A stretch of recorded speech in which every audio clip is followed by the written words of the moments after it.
সকল বন্ধুদের আমার সৌমি চ্যানেলে স্বাগত জানিয়ে আজকে আমি আমার ভিডিওটা শুরু করছি।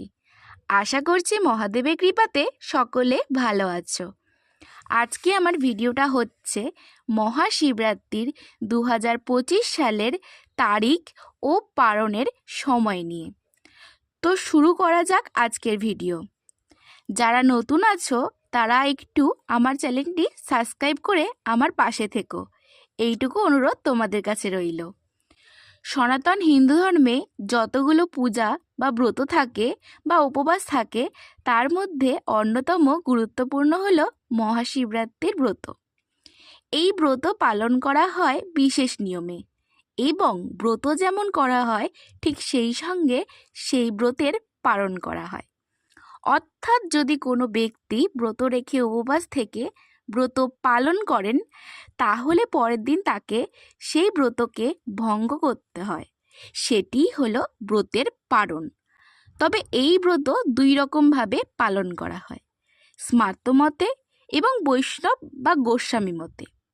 স্মার্ত মতে একটা সময় থাকে, এবং যারা গোস্বামী বা বৈষ্ণব তাদের ক্ষেত্রে সাধারণত পরের দিন এই মহাশিবরাত্রি পালন করা হয় এবং তারপর দিন হয়ে থাকে পারণ।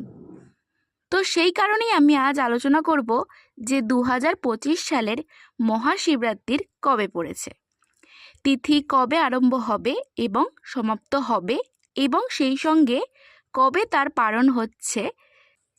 তিথি আরম্ভ হচ্ছে ইংরাজির 26শে ফেব্রুয়ারি 2025, বাংলার 13ই ফাল্গুন 1431 সন বুধবার বেলা 9:42। তিথি সমাপ্ত হচ্ছে 27শে ফেব্রুয়ারি 2025, বাংলার 14ই ফাল্গুন 1431 সন বৃহস্পতিবার বেলা 8:31।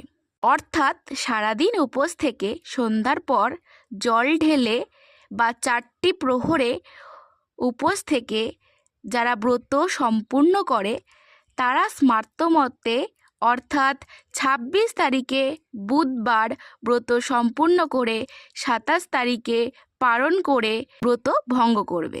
27 তারিখে পালনের সময় বেলা 8:31 থেকে বেলা 9:56। এবং বৈষ্ণব বা গোস্বামী মতে মহাশিবরাত্রির পালন করা হবে বৃহস্পতিবার দিন, এবং শিবরাত্রির ব্রতের পালন হবে শুক্রবার। পালনের সময় 6:56 মধ্যে।